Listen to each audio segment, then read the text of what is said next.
વરસાદની સિઝનમાં મેથીના ગોટા મળી જાય તો મજા જ પડી જાય. તો મેથીના ગોટા જો તમારાથી પણ પોચા એકદમ જાળીદાર નથી બનતા અને કઠણ લાગે છે તો બહુ સરસ એવી મેં ટિપ્સ આપી છે કે જેથી તમારા મેથીના ગોટા એટલા સરસ પોચા બનવાના છે. જ્યારે તમે મેથીનું ગોટું તોડો ત્યારે જુઓ કેટલું સરસ ગરમા ગરમ પોચું રૂ જેવું છે. તો આવું ગોટું રૂ જેવું ક્યારે બને તો ચાલો જોઈ લો વિડીયો. ખૂબ સરસ એવો વિડીયો છે. તો પહેલાં તો મેથીને આપણે વીણી લેવાની છે. તો મેથી અહીં મેં 500 ગ્રામ જેટલી લીધી છે અને તેને આપણે દાંડલી સાથે વીણવાની છે. દાંડલી કૂણી હોય એવું જ આપણે લેવાની છે. તો જો હવે તેને ઝીણી ઝીણી સમારી લેવાની છે. ખાસ ધ્યાન રાખવાનું છે કે એકદમ સરસ એવી તેને ઝીણી સમારવાની છે, બહુ મોટી મોટી નથી રાખવાની.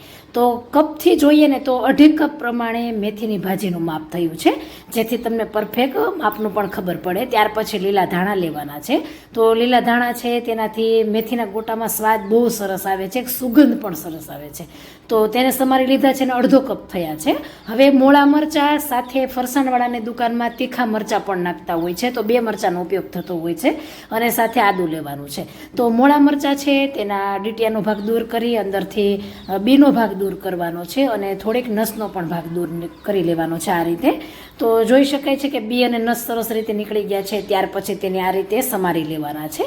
જે આ મરચાં છે ને તેનો ક્રંચ બહુ સરસ આવે છે ભજીયામાં ખાવામાં, એટલે ચોક્કસ ઉમેરવાના છે. ત્યાર પછી તીખા મરચાં મેં 4 નંગ લીધા છે, તેને આ રીતે ઝીણા ઝીણા સમારવાના છે. તેને તમે ખાંડીને પણ ઉપયોગમાં લઈ શકો છો. તો 1/2 કપ મોળા મરચાંના ટુકડા થયા છે, સાથે તીખા મરચાંના પણ ટુકડા ઉમેરી દેવાના છે અને આદુના મેં અહીં 2 ટુકડા લીધા છે. તો આદુનો સ્વાદ સરસ એવો ગોટામાં આવતો હોય છે, એટલે થોડુંક ચડિયાતું ઉમેરવાનું. ખમણી લીધું છે. ત્યાર પછી 1/2 ચમચી પ્રમાણે મરી દાણા છે અને 1 ચમચી પ્રમાણે આપણે આખા સૂકા ધાણા આવે તે છે, 1 ચમચી વરિયાળી છે અને સાથે લેવાના છે અજમા. તો 1/4 ટીસ્પૂન અજમા છે. બધું થોડુંક એવું રફલી ખાંડી નાખવાનું છે, એટલે થોડુંક એવું આવું કણીવાળું રાખવાનું છે, એકદમ ભૂકો નથી કરી નાખવાનો. તો આ મસાલાનો ટેસ્ટ ગોટામાં બહુ સરસ આવે છે. હવે લોટ લેવાનો છે. તો હંમેશા તૈયાર લોટનો જ ઉપયોગ કરજો, ઘરના લોટનો ઉપયોગ નહીં કરતા, નકર રિઝલ્ટ જેવું તમને દુકાને ગોટા હોય એવું નહીં મળે. તો 2 કપ જેટલો લીધો છે અને પછી આપણે જે મસાલો બનાવ્યો તો ખાંડીને તે ઉમેરી દેવાનો છે. 1/2 ચમચી પ્રમાણે હિંગ ઉમેરશું. હિંગ ચડિયાતી ઉમેરજો તો એકદમ સરસ ગોટાનો ટેસ્ટ આવશે. ત્યાર પછી 1/2 ચમચી પ્રમાણે આપણે લીંબુના ફૂલ ઉમેરવાના છે, જેને સાઇટ્રિક એસિડ કહે છે. 1/2 ચમચી મીઠું ઉમેરી દેશું અને હવે બધું સરસ રીતે મિક્સ કરી લેશું. તો હંમેશા પહેલાં આ રીતે મિક્સ કરી દેવામાં આવે છે, સાથે સાથે પાણી નથી ઉમેરવાનું. પહેલાં આ રીતે ડ્રાય જ મસાલા સાથે લોટને મિક્સ કરી લેશું અને સરસ એવો જુઓ મિક્સ થઈ ગયું છે. તો હવે તેને છે ને આપણે સાઈડમાં રાખી દેવાનું છે, પછી પ્રોસેસ બીજી જોવાની છે. ત્યાર પછી આપણે 2 ચમચી પ્રમાણે કડાઈમાં તેલ ગરમ કરીશું, સાથે જ 1/2 નાની ચમચી પ્રમાણે રાઈ ઉમેરી દેવાની છે.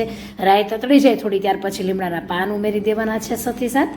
ત્યાર પછી 1 તીખું મરચાંના ટુકડા ઉમેરીએ, સાથે જ 1/2 ચમચી પ્રમાણે આખા ધાણા થોડાક એવા ખાંડીને ઉમેરીએ અને 1/4 ટીસ્પૂન પ્રમાણે હળદર પાવડર ઉમેરવાનો છે, સાથે 1 કપ જેટલું પાણી.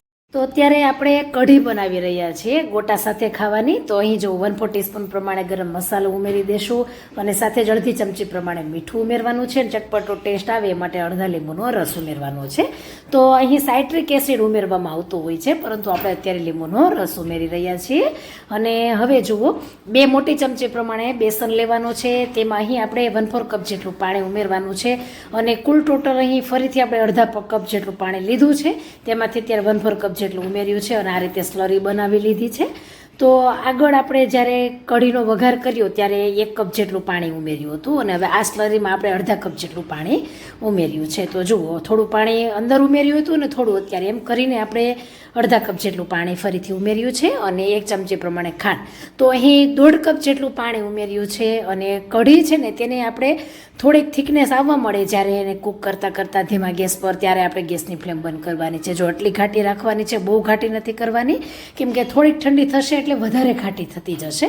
તો અત્યારે કઢી બની ગઈ છે. ત્યાર પછી જુઓ જે મેથી આપણે લોટ સાથે મિક્સ કરીને સાઈડમાં રાખી હતી તેમાં આપણે 1 કપ જેટલું પાણી અત્યારે લીધું છે ને થોડું થોડું ઉમેરતું જવાનું છે, ક્યારે એક સાથે નહીં ઉમેરવાનું, નહીંતર કેવું થાય કે મેથી એમાં ઓછી થઈ જાય ને લોટ વધુ થઈ જાય. અત્યારે આપણે ફૂલ મેથીવાળા મેથીના ગોટા બનાવી રહ્યા છે. જોઈ શકાય છે કે એકદમ મેથીનો ભાગ વધારે દેખાય છે. તો થોડોક એવો લોટ ઉમેરવાનો છે, કેટલો 1/4 કપ જેટલો જ. તો 1/4 કપ જેટલો ઉમેરીએ. અડધા કપ જેટલો લોટ છે તેમાંથી અડધો એટલે 1/4 કપ જેટલો લોટ ઉમેર્યો છે અને થોડુંક એવું પાણી ઉમેરી દેશું અને સરસ રીતે મિક્સ કરી દેવાનું છે.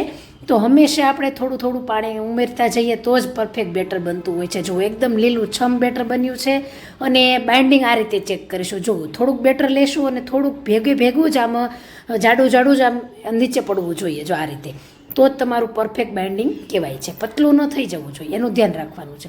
અડધી ચમચી પ્રમાણે ખાવાનો સોડા ઉમેરી દેશું. અને અહીં આપણે ગરમ તેલ ઉમેરવાની પણ જરૂર નહીં પડે. ઘણી જગ્યાએ ગરમ તેલ ઉમેરે છે, પરંતુ ગરમ તેલની પણ અત્યારે આપણે જરૂર નહીં પડે જો આ રીતે બેટર બનાવશો તો જે ટિપ્સ આપી છે ને એ પ્રમાણે ફોલો કરજો. મેં કંદોઈ પાસેથી આ બધી ટિપ્સ લીધી છે. અને જો એકદમ સરસ ખીલી ગયું ને તો બેટર આ રીતે ખીલી જવું જોઈએ તમારું, એટલે પરફેક્ટ તમારા મેથીના ગોટા તૈયાર થશે. જો આ રીતે બાઇન્ડિંગ સરસ આવવું જોઈએ, અટકીને પડવું જોઈએ, એક સાથે ન પડી જવું જોઈએ. તો અહીં આપણે 3/4 કપ જેટલા પાણીની જરૂર પડી છે, એટલે કે પોણા કપ જેટલા પાણીની જરૂર પડી છે. જો તેલને આ રીતે આપણે ચેક કરીએ, થોડુંક મિશ્રણ અંદર નાખ્યું ને થોડીક વાર રહીને ઉપર આવવું જોઈએ. તરત જો આવશે તો તમારા ગોટા લાલ થઈ જશે ને અંદર કાચા રહેશે. તો આ રીતે આપણે ગોટા પાડી લેવાના છે, એટલે કે મીડિયમ ગરમ તેલ હોવું જોઈએ, બહુ ગરમ નહીં. તો હવે બંને બાજુ આપણે તેને હળવા હળવા પલટાવતા જવાના છે. એકદમ ઊંચા કરીને ફટ નારાયણ અંદર નથી નાખવાના, તો પણ તમારો કલર ગોટાનો છે એ લાલ થવા લાગે છે. થોડાક મરચાં પણ આપણે સાથે તળી લેશું. તો આ મેથીના ગોટા સાથે મરચાંનો સ્વાદ બહુ સરસ લાગતો હોય છે. તો જો એકદમ મસ્ત એવા લીલા લીલા અને ખૂબ જ સરસ પોચા, અને તેનું ટેક્સચર તમે જુઓ, તૈયાર તમે લઈ આવ્યા હોય ને એવું જ લાગે. અને પોચા તો એટલા સરસ બન્યા છે, જુઓ કેટલા સરસ પોચા છે. તો સેજે તમને ગળે ડચુરું નથી બાંધતા. જો આ પ્રમાણે તમે લોટનું ઓછું માપ રાખીને મેથીનું પ્રમાણ વધારે રાખશો. તો અત્યારે આપણે 2.5 કપ જેટલા લોટનું માપ લીધું હતું, અને આપણે 2.5 કપ જેટલી મેથી સાથે ધાણા છે, આ બધું તો વધારાનું થયું. એટલે એકદમ સરસ લીલો મસાલો વધારે છે ને, એટલે અહીં ગોટા છે ને બહુ સરસ બન્યા છે. તો જે ટિપ્સ આપી છે ને એ પ્રમાણે તમે પણ મેથીના ગોટા બનાવો, બહુ સરસ બને છે પોચા. અને વધુમાં વધુ શેર કરજો. ફરી મળીશું, આવજો.